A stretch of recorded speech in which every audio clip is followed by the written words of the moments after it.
brought me to the CCMAs there back in Hamilton. When he said it, I thought he said he had to take his daughter somewhere, and he said, I got a driver. And then when I walked out of my apartment in September there, going to the CCMAs, he said, I'll pick you up at 2. I'm sitting there sweaty. I just came from the gym. I got all my clothes in the garment bag. I got my guitar. I got my merch box. I got my little green suitcase. And I kicked the door open with my butt, and I look around, and there's this stretched SUV limo. And I'm like, oh, you said you have a driver. God, that's not a normal expression that passes through my mind. So, wow, yeah, that is so exciting, Marshall. I'm so happy for you. I mean, I didn't realize that it all happened in the meantime for you. That's great. And that's just September. What are we in now? Well, tell me about when we're talking about the stuff that you wrote in Nashville and now this new management deal on the horizon. And I have my personally autographed Running Stop Signs CD here that I love. And I'm just wondering if there's going to be then another album that's going to come out of all this work you've been doing and all this great stuff that's happening. Oh, yeah. Yeah? Yeah, I'm not too sure of the timeline as of yet. We're still going through the process of talking budgets and times and releases.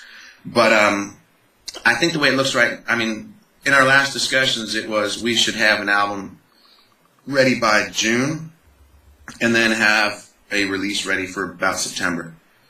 So we'll see. I mean, fingers crossed. That's of this year you're talking? Yeah. This year? Wow. That would be great. Yeah, I mean, it's going to be huge. So Yeah. it's it's a lot of work, a lot of stuff going on, and the summer is so busy with festivals and stuff. We have to have it all. Like, it has to be done during the spring. So are you going to have a chance, do you have a chance at some of these big festivals to meet some of those folks backstage? I mean, have you met somebody like Reba before? And if not, is this going to be your chance? I would like to hook up meeting Reba this time. I don't know who I'm going to have to talk to. I'm sure it's just a matter of talking to the promoters because they're friends with me. But yeah, I'd like to meet her. I didn't get a chance to meet Alan Jackson in 2010, which kind of stunk because he's just such an idol. You know, I'm such a fan. But I mean, his bodyguards, their necks were the size of most people's thighs. So I mean, dudes that can't even bend over, like they're so built. So sometimes it's just too crazy. But I mean, at Cavendish, that was a very easy, a lot more accessible, just because the backstage area that was all secured off was kind of one general area for all the artists to go to. So I mean, if anybody wants like an autograph from Doc Walker, I've got it for like $20. And Derek Rattan, all those kids. I mean, I saw Brad Paisley just from a few feet away. I was watching him from the side of the stage while it's pouring rain, and he's just giving it like he can play guitar so good. But who was the girl? I met Ricky Skaggs. I was talking to my father on the phone. I'm like, Dad, you will not believe who's on stage right now, because he's a big Ricky Skaggs fan. and he goes, oh, son, you got to go up to him. Please get your picture taken and tell him I'm his biggest fan. And I mean, I'm coming at it like, oh, Jesus, the one thing he hears all the time. So I walked up to Ricky Skaggs and like, hey, dude, do you mind if I just get a picture taken with you? My father's your biggest fan. He's like, sure. And the other girl, why am I forgetting her name? Haley? Not Haley. Do you mean Not Haley? Haley. Somebody... There was, oh, sheesh, the female artist. She was there. Her daughter was playing with her. Blonde. She's like the same age as Ricky Skaggs. Tanya Tucker? Tucker. Okay. So I'm sitting there. I'm backstage, and there's Tanya Tucker. I mean, just after Eric Church walked through. You know, so I'm sitting there shaking hands with Eric Church, and I like him a lot. Yeah. He's one of my faves. But then Tanya Tucker came in, and next thing you know, we're chatting away, and we're talking away, and I got my picture taken with her, and it was just real loosey-goosey, easy peasy. And then I'm outside talking to some girl, and she says, you know, we're talking for about half an hour, and then she says her name's Priscilla. Oh, no, Priscilla? No, her name's Presley. Sorry, that's it. I got mixed up. She goes, Presley, and she's talking like she knows something about the music business, and so finally I was like, what did you say your name was? She goes, Presley. And I'm like, that's your last name or your first name? She goes, my first name. I'm like, what's your last name? She goes, Tucker. I'm like, you're her daughter? She goes, I play in the band. I'm like, oh, jeez. So next thing you know, I'm telling my dad, I'm like, I just got a text message from Presley Tucker. That's so much fun, though. And what makes Reba somebody that is on your list as someone you'd like to meet? What is it about her you like? I'd say it's ever since I heard the song Fancy. My father was Reba, Willie. Those are my dad's kind of go-tos, and I've heard Reba my whole life. So Fancy and The Night the Lights Went Down in Georgia, or The Night the Lights Went Out in Georgia. Yeah. I used to listen to those records over and over again. So for me to see her and to get to meet her, it's just it's kind of like that little. And she's so huge now. Like, I mean, people across the world, you don't even have to listen to country music, and you know who Reba McEntire is. Yeah. That's not, you can't say that about a lot of major artists, you know, and she just has such an appeal to everybody. I just think it would be kind of cool to shake hands, get my photo taken, and slip her a CD. Casually. Yeah. So tell me, you mentioned the Arctic tour a little bit a few minutes ago as well, Marshall, and I know I saw again online, and not that I'm stalking you, but I follow you on Facebook. Sorry to scare you. And I saw you really, it seemed to really affect you, that whole trip up there. It seemed to have a great impact on you in some way. It's we were talking about the busy lifestyle, coming back to my quiet little apartment, in my cozy little space. It's exactly that times 1 billion. I mean, it's one thing when you see a couple of birdie bits going by the side of your small little icebreaker that you're on, but when you get out so far north where there is no buildings, there's nothing. It's not like going to the jungle. You go to the jungle and you see all those amazing things like in a rainforest, you know, the vegetation and the colors and stuff like that. You can actually, you know, it's hot in a jungle like that, and you can survive, you know, with maybe no clothes on, a little loincloth, if you will. It's like Tarzan. Yeah, next Marshall Dane album cover, you know, loincloth. But when you go to the Arctic, you can't do that. It's a survival by the second kind of lifestyle. You have to be really patient. One of my favorite stories is the first trip up there. I went into, I got invited to an Inuit elder's home, and he said, please, he says, we have lots of bannock and tea, so join us. And we go into his house, and I sit down, and I mean, when I say house, out in the Arctic, it's usually like a square room of sorts. There might be a second square room for a bedroom. And I'm sitting there, and I said, why do you have so much bannock? And he goes, we were supposed to go upriver about 60 miles, but the wind was heavy and the water was rough, so we wait. I'm like, you prepared food and survival stuff for days, and it's just a little windy outside, and you say, just wait. Like, it's so patient. They listen to the wind. The guy, you know, you'll see a guy going, it's going to rain today. It's coming from over the mountain.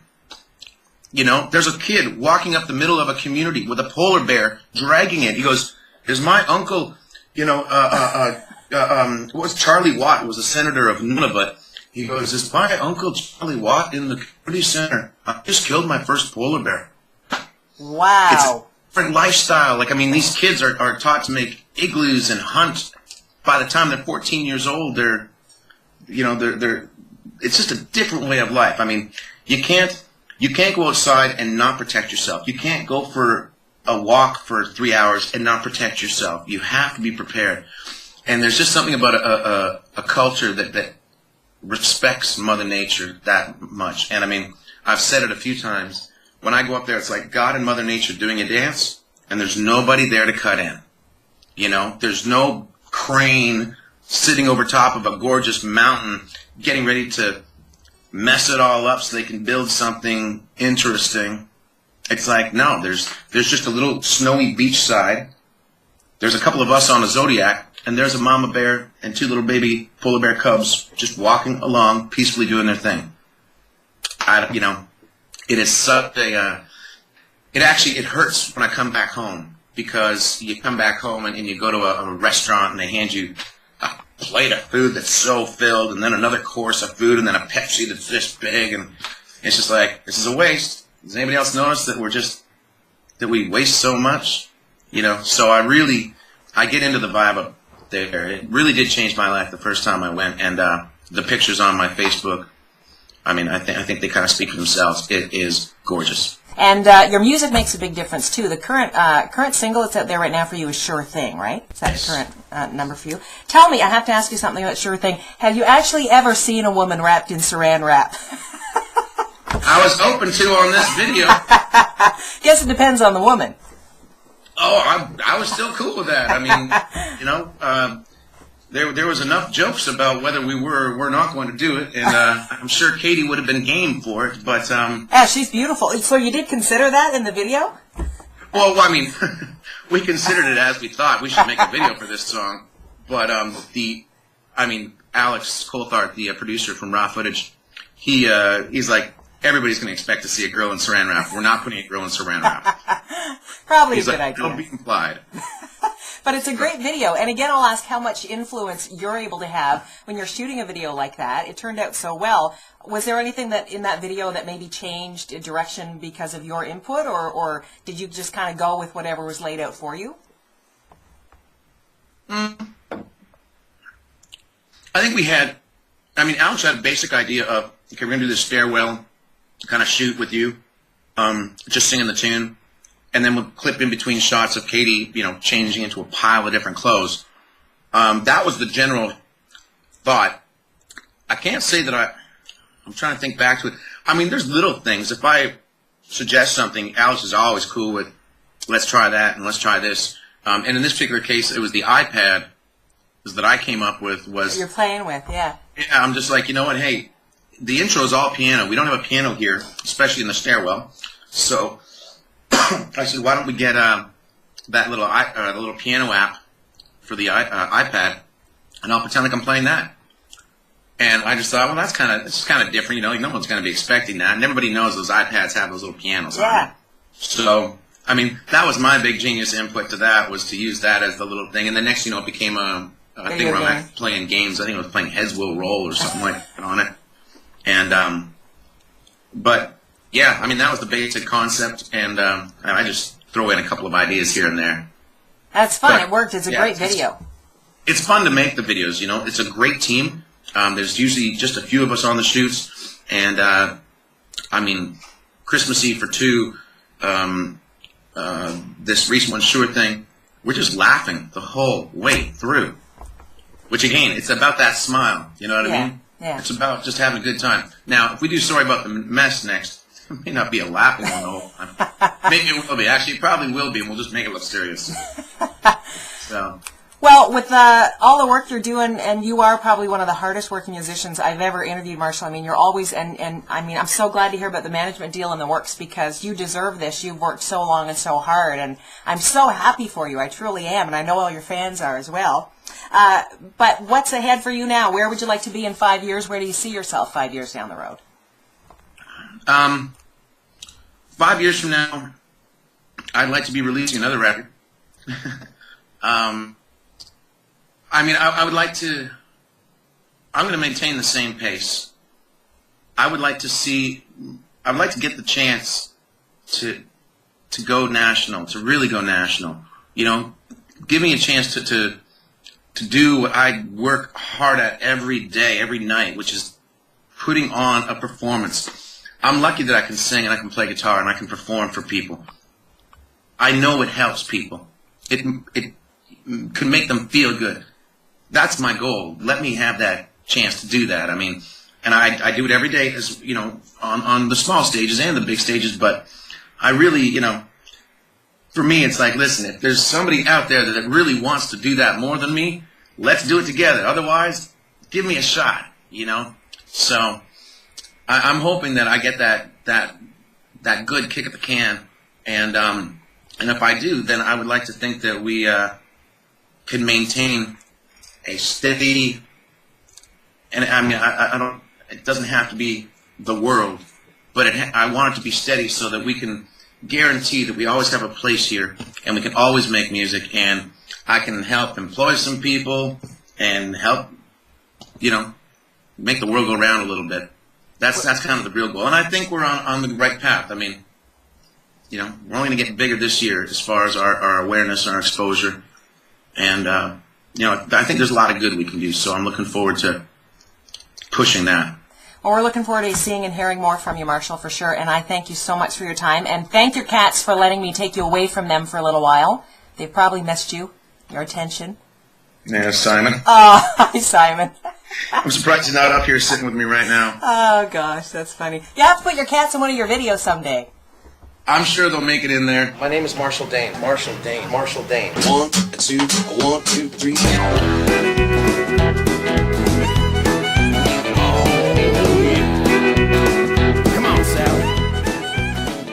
I'm a country singer-songwriter from St. Catharines. I'm talking to you. I didn't play an instrument until I was 12. My dad said, "You want to learn how to play guitar, son? I'll teach you 3 chords, and with these 3 chords, you'll be able to play 500 songs." I got my first gig at 15 years old in a little cafe. I knew 13 of those 500 songs at that time. I had a dream that this storm was coming. I just released an album. It's called Running Stop Signs. This record is packed with some of my favorite tunes. Love and Alcohol. It ain't my fault. Blame it on love and alcohol. About Last Night. About last night, girl, I could pretend. Oh yeah, and Bad Choices. But I'm in my wad. Who's the big man now? I'm not a bad guy. I just make some bad choices. Because of this record, I've gone on tour and played with Alan Jackson, Gord Bamford, Aaron Pritchett. I've written songs with Paul Brandt. Been getting by, making ends meet. I'm a pretty serious guy. Love and Alcohol. Can't touch that stuff at all. Except for when I'm not being so serious. On my sunshine, my only sunshine. You make me happy when skies are gray. Right. The North Canadian Arctic. My once-in-a-lifetime opportunity I've had 4 times. It is God and Mother Nature doing a dance and nobody there to cut in. I went on my first tour here in 2011 to the east coast of Canada. I played with a 40-piece orchestra not too long ago. What does it take to be an indie musician, a successful indie musician? You got to be prepared to work 24 hours a day. You've got to look after it all. You got to make sure you have your briefcase with you and your instrument at all times. But the devil, man, he dances. When I've had 1 or 2, I got 2. Yep, I got me some nice new songs I'm already working on. Best of me. And hopefully next year I'll be going out on tour with, I wonder what Eric Church is doing.